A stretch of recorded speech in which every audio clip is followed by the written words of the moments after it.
Hallelujah, hallelujah. आपण प्रार्थना करूया. परमेश्वर पिता दयाळू बाबा, सुंदर दिवसाबद्दल तुझे आभार मानतो. महान परमेश्वर, आशीर्वाद परमेश्वर, तुमच्या वचनात चालणाऱ्या प्रत्येकाला सहाय्य करते. सर्व पापांची आणि अपराधांची क्षमा कर.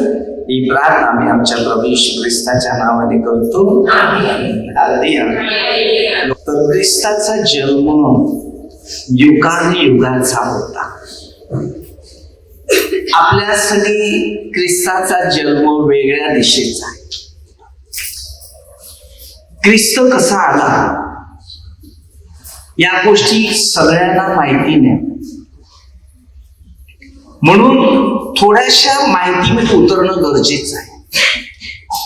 ज्या दिवशी तुमचा जन्म झाला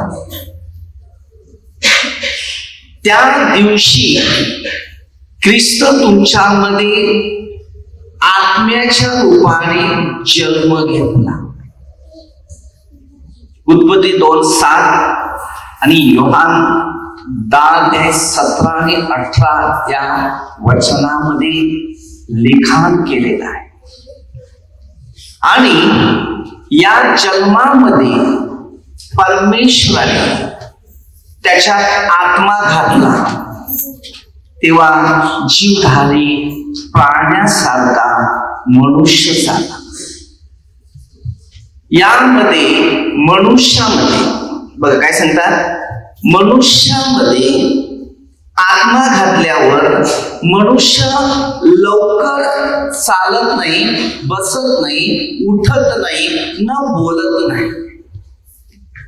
पण जे प्राणी असू दे, पक्षी असू दे, बरोबर, कोणत्याही जनावर जर असलं तर ते जन्मानंतर त्याला स्वतःहून उठायला लागते.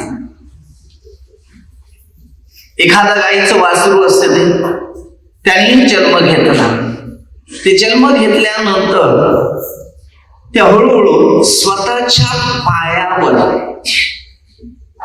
उभं राहते आणि ते काही क्षणात चालायला आणि उड्या मारायला आणि धावायला ते प्रयत्न करते.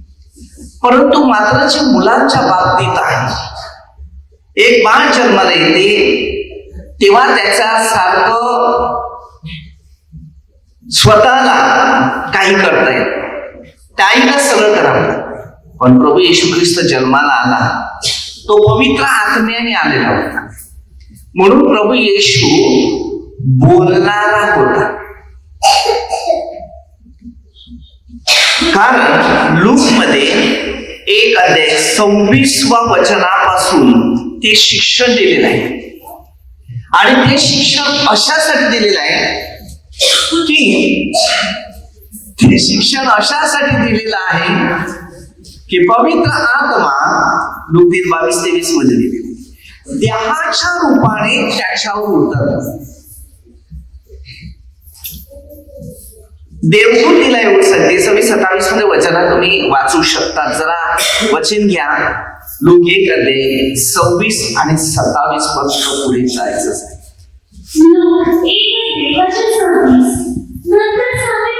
मग 6व्या महिन्यात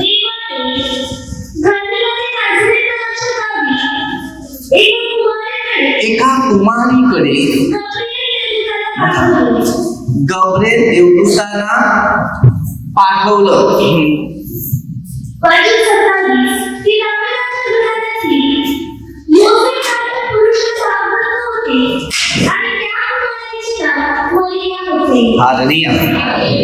कुमारी होती, लग्नवाळी स्त्री नव्हती. कुमारी म्हणजे कोण मुलगी?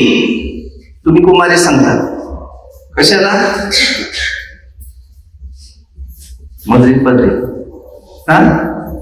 उलट्या भाषा आपल्या आहे की नाही. तर तिकडे एक शिक्षण तुम्हाला घ्यायचं आहे. परंतु इथे ती कन्या होती आणि त्या कन्येला पवित्र आत्म्याचा जो स्पर्श झाला आणि तिला काय झालं? मुलगा झाला. ते काय सांगतो बघा, येऊन सरळ सांगते तुला मुलगा आहे. आपल्या कोणत्या आईला पक्क माहिती आहे का मुलगी आहे का मुलगा आहे? कोणत्याच व्यक्तीला ह्या माहिती झालेल्या आहेत असं नाही.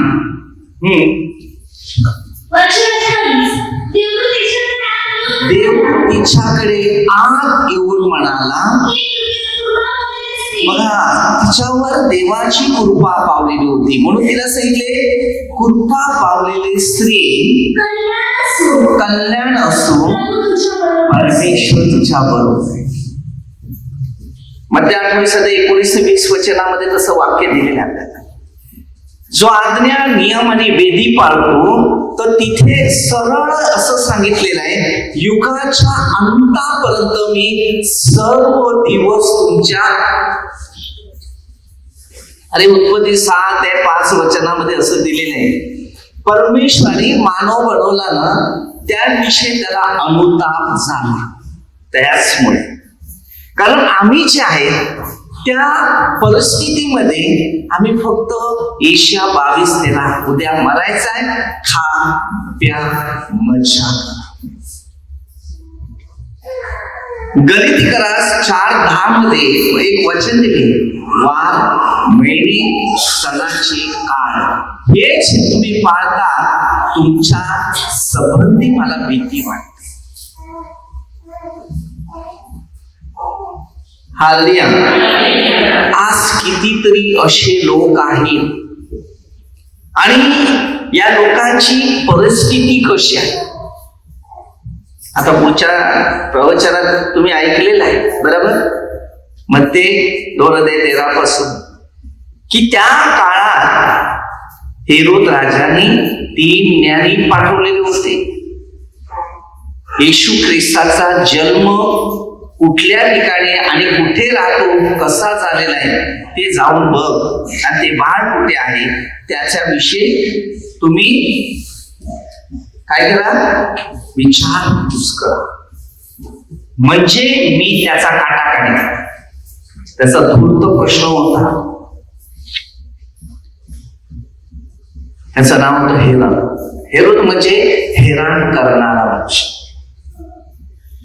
स्वतःचा गर्विष्ठ अशा पद्धतीत चालणारा व्यक्ती.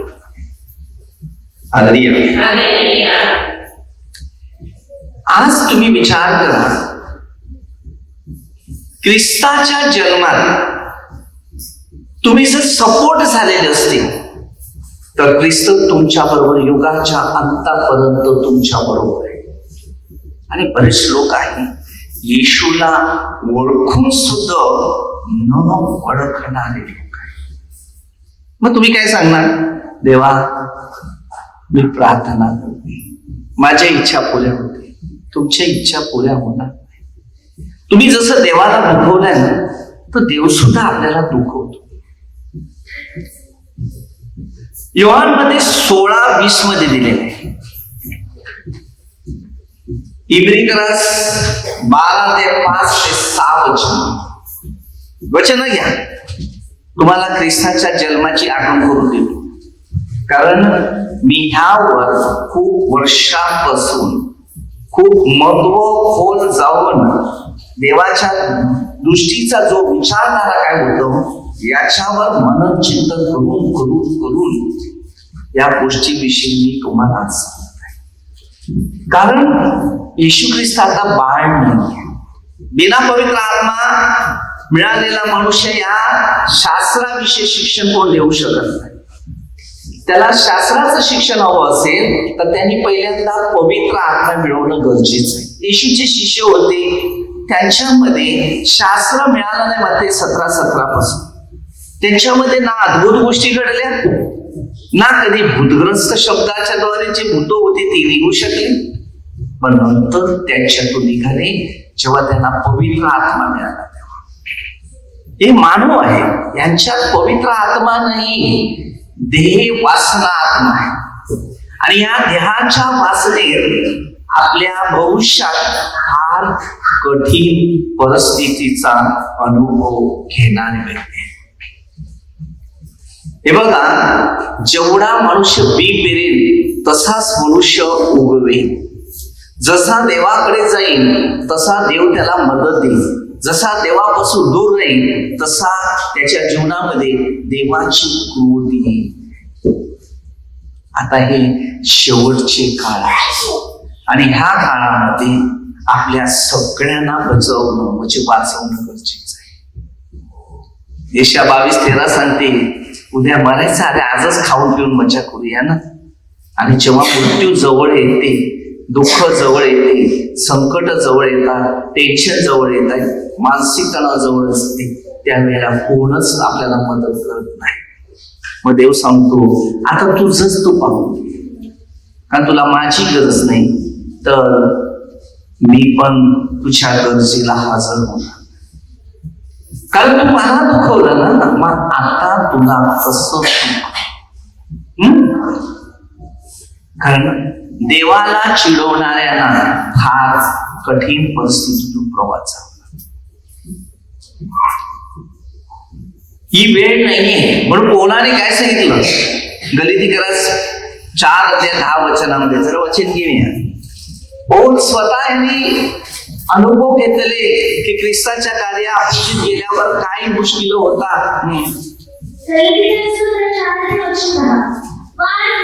वार महिने, हे सणाचे काळ, ही वर्ष तुम्ही पाळता.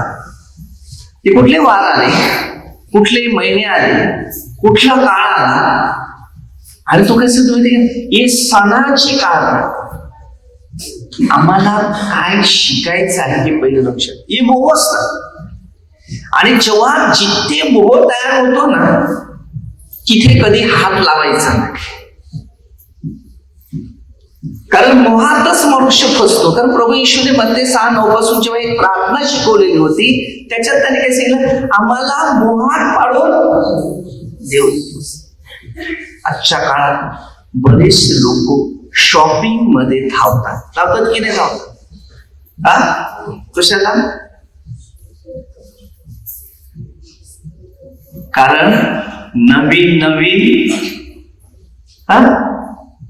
अरे योहान 3:3 सांगते, माणसाला सांगितलं नव्याने जन्म घे, तुझा पापमय जन्म बाहेर काढ आणि नव्या उत्पत्तीला सुरुवात कर.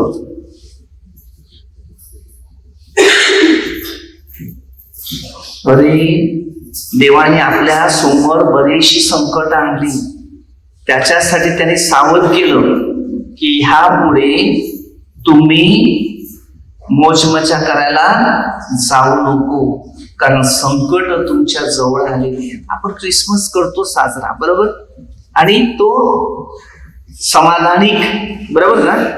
नाही, कसं नाही आहे, एन्जॉय बरोबर. लोकांचं मत जे आहे ते दैहिक गोष्टीत आहे, आत्मिक मध्ये नाही. लूक 18:8 मध्ये दिलेलं वचन, लोकांचे विश्वास असेच कमी होते आणि कमी झाले ना, आपण पण या जीवनातून कमी कमी कमी होत जाईल. बरोबर की नाही? काय बोलतच नाही. एक दिवस आपला कधी येईल माहिती नाही. तो ना माहितीये की या पृथ्वीचा अंत एकदम जवळ येत चाललाय. कोणाला माहितीये? नाही.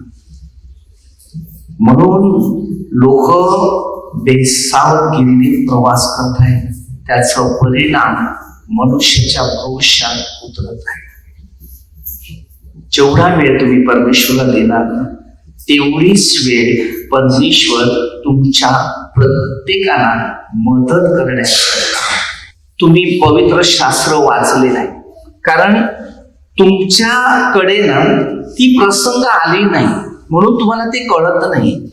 परंतु याच्यामध्ये ज्या प्रसंगाविषयी लिहिलेले आहे त्या प्रसंगामध्ये असं लिखाण केलेलं आहे की 2 वर्षाच्या खाली, या दुसऱ्या अध्याय 13 पासून पुढे जर वाचत गेलो तर तुम्हाला स्पष्ट समजायला मिळेल, कारण तेवढी वेळ नाही वाचन घेण्यासाठी.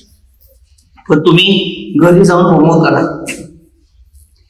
तो 2 वर्षाखालील लोक जे होते, जी मुलं होती, त्यांची पूर्ण कत्तल केली.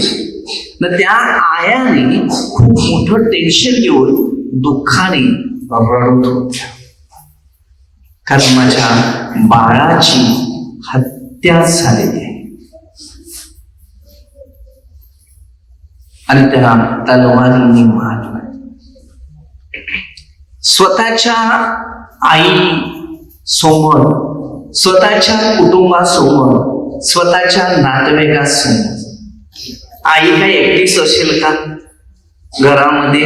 ते बाळ असते तेव्हा कोणतरी कुटुंब आहे, तेव्हा ते बाळ तुम्हाला विश्वासाच्या द्वारे ते भविष्यात ते वाढत जाणार आणि प्रभू येशूने जसं केलं तसं तुमची बाळ स्वर्गीय राज्याची इच्छेप्रमाणे करणार. आज आपली मुलं आपल्याला बघत नाही. किती आया अश्रू गाळतात, बरोबर? कारण तो कारणाचा प्रश्न जो आहे ना तो आपल्या जवळ नाही, कारण आम्ही देवाकडे कधीच मागितलं नाही. म्हणून पवित्र आत्मा आपल्यामध्ये नाही. म्हणून त्यामुळे आम्ही फक्त कार्यक्रम मध्ये गुंतलेले पैसे कमवा आणि मजा करून पैसे. एखादरी घरामध्ये जाऊन भेटी दिल्या असत्या आणि त्यांना सांगितलं असतं आज तुमच्या घरामध्ये काय, तर माझ्या तर्फेने आज आपल्या घरामध्ये काहीतरी अन्नधान्य खाऊया. पार्टी करायला, प्रोग्राम करायला सगळे जोडीला येतात, पण चांगलं काम करायचं असेल ते जोडीला पण. आज मी दान धर्म करत फिरतो, माझ्या जोडीला किती लोक आहेत. काही त्याच्या घरात खायला नाही, सगळ्यांना मन धन शरीर आहे की नाही?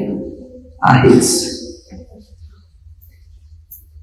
कधी कधी आम्हाला त्याची जाणीव नाही, कधी कधी आम्हाला त्याचं शिक्षण माहिती नाही. त्याला कारण आम्हाला देवाची ओळख नाही.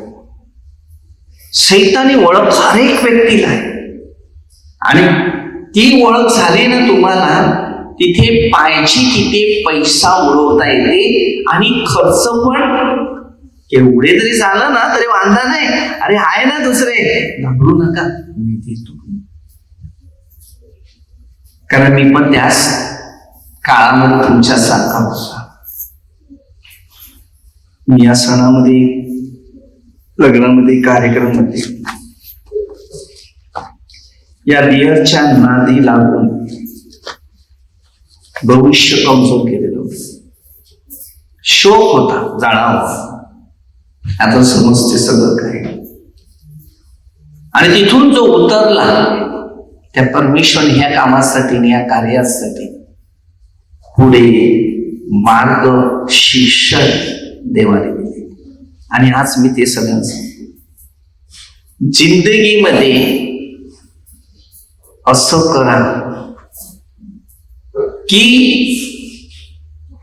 आपल्या घरातले जे व्यक्ती जर मरण पावलेले असते ना, त्याच्या स्मरणात तरी खायला द्या. नक्कीच तुम्हाला त्यांच्या आत्म्याची जाणीव होईल. कारण आपल्यामध्ये त्याची फक्त आठवण आहे, परंतु कृत्य नाही. देवाने काय शिकवलं ते शिक्षण पहिलं घेतलं पाहिजे. मग ते शिक्षण घ्या, मग तुम्हाला कळेल गरीब, गरजवंत, दुःखी. तुम्ही सगळ्यांना बोलवता. आज तुम्ही विचार करा, लोक किती तयारीत आहे बॅनाची, बरोबर, जत्रेत जायची. जर येशया 1 अध्यायामध्ये ना 13 पासून वचन घ्या.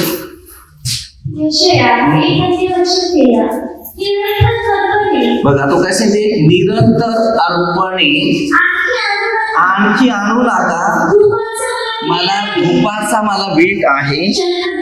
चंद्रदर्शन, शब्बा व मेंढे भरवणे कशाला खपतात. आता मेळ्यामध्ये किती पैसे जातील, बरोबर, किती पैसे उडवणार आणि स्वतःचं भविष्य पण घालवणार. ही परमेश्वराने हे कुठे दिलेले आपल्याला. ज्या गोष्टी परमेश्वराला आवडत नाही तेच करतात आणि तेच परिणाम आपल्या स्वतःला संकटात, आपत्ती, दुःखामध्ये ते आपण आणतात. कारण आपण कुठेतरी चुकत आहे. बायबलमध्ये लिहिलंय की नाही लिहिलंय, शास्त्रात जायचंय ना, चले खाला हालेलुया. फार कठीण आहे. तुम्ही गेल्या वर्षी गेले, कधीतरी गेले असेल तर पहिले लिस्ट काढा किती पैसे तुमचे संपल्या, बरोबर. फक्त ते आठवण करा की एवढा गेला तर मी तिथे एवढा रुपयामध्ये फसला. सगळ्या ठिकाणी हे देवाच्या अपोजिट गोष्टी आहेत. परमेश्वराने बाजारपेठ करायचं मनाई केलेलं आहे. तिथे कसं आहे म्हणजे लोक 8:12 सैतान अंतःकरणातली वचनं हिरावतो आणि मोहामध्ये देऊन माणसाला कमजोर. हे बघा, देवापेक्षा जो माणूस जास्त माणसाला किंमत देतो, मग ते 10:32 आणि 33, त्या माणसाची मानसिक परिस्थिती फार कोसळली जाते. कधी देवापेक्षा कोणत्याच व्यक्तीला जास्त किंमत द्यायची नाही. माणूस किती केला तरी तो माणूस आहे. मला सुद्धा डिमांड नाही द्यायचं. डिमांड त्या वचनाला द्या. कोणाला? या शिक्षणाला द्या. मला नका प्रकट करू. मी तुम्हाला शिकवतो ना त्याला प्रकट कर, म्हणजे ती तुला बरा आहे. कारण तुझा विश्वास जर माझ्यावरचा तुटला तर तुझा वचनावरचा पण विश्वास तुटला, बरोबर की नाही. आज समाजात बरेच अशी व्यक्ती आहे की मनाच्या बाबतीत मध्ये असं माणसाच्या बाबतीत मी किती काम चांगलं करतो ते ज्यांना माहिती ते सांगू शकतात, ज्यांना माहिती नाही तर कितीतरी अपोजिट बोलू शकतात. हे कार्यच तसं असते. ते अपोजिट कडे लक्ष नाही द्यायचं. तुला जे काय करायचंय चांगलं त्याच्याकडे लक्ष द्यायचं. मार्क 4:35 पासून नेहमी वचन वाच. काय मार्क 4:35 पासून वचन पाठ करायचंच आहे. किल्ल्यात जायचंय तर जायचं, वादळ असलं काय असलं तरी जायचं, म्हटलं काढायचं. पलीकडे जायचंच म्हटलं तर जायचंच. मला ही सेवा करायची, ती करायचीच, कार्य करायचंच. मग भले सूत्रसेन 32 जलाचा महापुर आला तरी तुम्हाला वर्ष होणार. जो परमेश्वराने जे नियम दिले, विधी दिले ते पाळायचेच.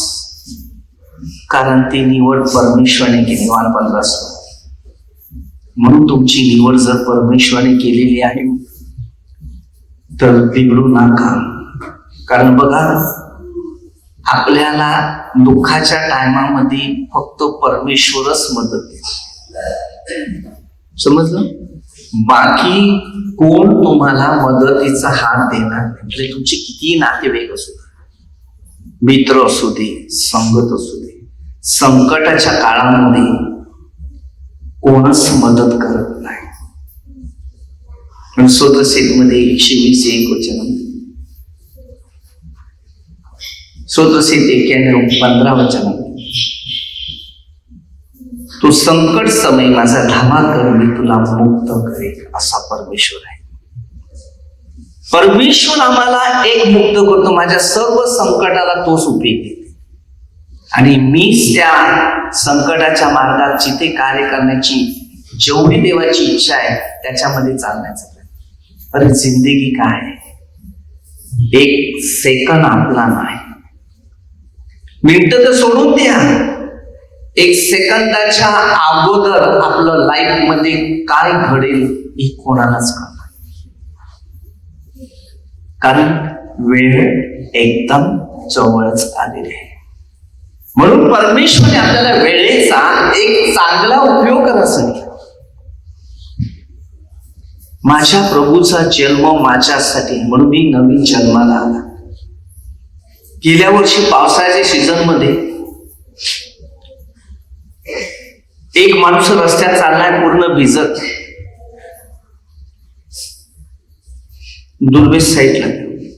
मी बघितलं तो मनुष्य त्या झाडाजवळ इथपर्यंत चाललाय भिजत. विचार केला, बिचारा पाण्यामध्ये भिजतो. मी तो पुढे गेलो, त्याला जेवण देत तिथून गेला, खालून गाडी फिरली आणि पहिल्या दुकानात गेला ना, पाण्याच्या बाटल्या गेल्या. परत फिरू फिरू फिरू फिरू, बापरे मला भरपूर लांब झालं, पण मी त्याला सोडलं नाही. त्याचा एक पाठला केला. तेव्हा रस्त्यामध्ये एक माणूस पाण्याची बाटली घेऊन चाललेला, नुसती खाली, त्याला पाणी पाहिजे, तो पाणी शोधत होता. मी त्याला थांबवलो, थांब. एक बाटली पाण्याची दिली, त्याला जेवणाचा डबा दिला. तो पाणी शोधत शोधत होता, पण त्याला पाणी कुठे भेटला नाही. तो रस्त्याला चालत चालत. मग त्याच्यानंतर तो मनुष्य बसलेला भिजत आला, तिकडे बसलेला झाडाजवळ. देवाने त्याला थांबवलं. आला, 2 डबे त्याला जेवणाचे दिले, पाण्याची बाटल्या दिल्या आणि माझी छत्री होती ती दिली आणि गपचूप निघून गेली. विचार करा, त्या परमेश्वराने मलाच पाठवलेलं होतं. लाखो लोक त्या रस्त्यातून प्रवास करत गेलेले होते, बरोबर. परंतु ती पित्याची इच्छा कोणाला दिलेली आहे, कोणाला नाही. आपल्याला वापरायला दिलेले, आपण वापर करतो. 1 वर्ष पायाला एवढं मोठे पाय सुजलेले, चालत चालत आलं लॉकडाऊनच्या टायमात, भरी पावसाळ्याच्या सीझन मध्ये. त्याला पगार नाही दिला, खायला नाही दिला, तर तो कंपाऊंडच्या उड्या मारून पाहिला. गुजरातचा माणूस, सुरत. मी त्याला बसवलं गाडीमध्ये आणि तिकडे मनोहरचा जो एक ब्रिज येते, त्या ब्रिजवर तिथे गाडी फिरवली.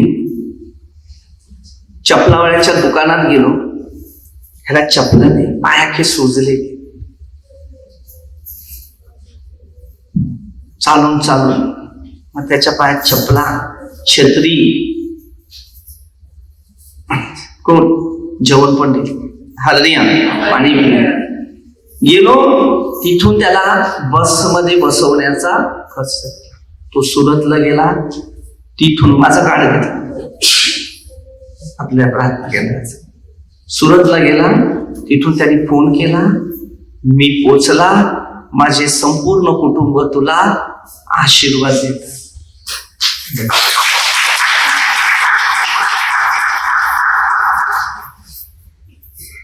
माणुसकी, किती समाजात असे लोक पडले आहेत. त्याच्यानंतर एक माणूस, मला वाटलं मेकॅनिकल आहे का नाही, तो पण कुठल्या कंपनीत काम करत होता, पगार नाही, काय नाही. शेवटी त्याला हाकल, तू जा. तो बिचारा चालत चालत गेला. रस्त्यामध्ये त्याला बघितलं तर जेवणाचं नाव, तो बोलते तो शाकाहारी खात होता, तर त्या दिवशी काहीतरी मासलीचं जेवण काय. मी सांगितलं ठीक आहे, तुला मी तिकडे जेवण देते. ते सांगते मला तिथपर्यंत सोड न, सांगते की मी चालत चालत एवढं थकलाय. तर बरं बस, बसवलं, त्याच्याशी बोलभाषण केलं, थोडे व्हिडिओ घेतला आणि दुकानामध्ये, कपड्याच्या दुकानात गेला. तुला बसमध्ये कोण घेणार नाही, तू इकडे घे, इकडे कपडे. तो बोलते इकडे बघ, तो बोलते नाही तिथे. तो त्या माणसाला थोडंसं डाऊट आला. कोण? जो दुकानवाला होता. तू बोलते कपडे बदलू का शकत, बोलते तिथे नाही. तसं काय, तू स्वतः मला ते थांब बोलते, मी याला बघतो, तो गायब झाला, माहिती नाही. तर त्याला मी सांगतो तुला जेवण घेऊन देतो तिकडे, जे कपडे घेतले आता जेवण देतो ना, घेऊन. गायब. तू बोलते हे काय, तर बघ त्याची योजना आहे. परीक्षा होती आपली, परीक्षेत आपण पास झाले. कपडे घेऊन कुठे गेला माहिती नाही, पण तो गायब झाला. तो दुसऱ्या दुकानवाल्याला विचारतो, असा माणूस इकडे गेला? तो दिला, मी पैसे दिले, तो उतरला बस तिकडे. तर अनेक गोष्टी शिकायला मिळतात. कितीतरी लोकांना असा मी देवाच्या आशीर्वादाने प्रवास करण्यासाठी त्यांना आधार कार्ड लागते आणि ते गाडीत बसवत. मग त्याला सांगितलं, माझं एक कार्ड आहे, एक घे, तो बघेल त्याच्या हिशोबाने. मनुष्य जीवनामध्ये मजबुरी लोकांची बघत नाही. अरे त्या जागेवर आपण असले तर कसं आपल्या मनाला वाटत असेल नाही का, मी हे शिकलोय, त्या जागेवर मीच आहे म्हणून मी सेवा करतो. तर आपण छोटीशी प्रार्थना करूया. परमेश्वर पिता, अशा सर्व गरीब लोकांकडे सर्व लोकांना परमेश्वरी खऱ्या क्रिसमसची तयारी करावी. ईश्वरी सेने मी भुकेला, मी प्यासा आहे, कनिष्ठ बंधूला केलं ते मना केले. असं परमेश्वरच्या वचनाचा अनुभव आपल्या सर्वांना यावा. सर्व मंदिर लोकांतर सरपंच, सर्व पोलीस लोक, प्रभूचा आशीर्वाद ही प्रार्थना प्रभू येशू ख्रिस्ताच्या नावाने करतो. आमेन. हालेलुया.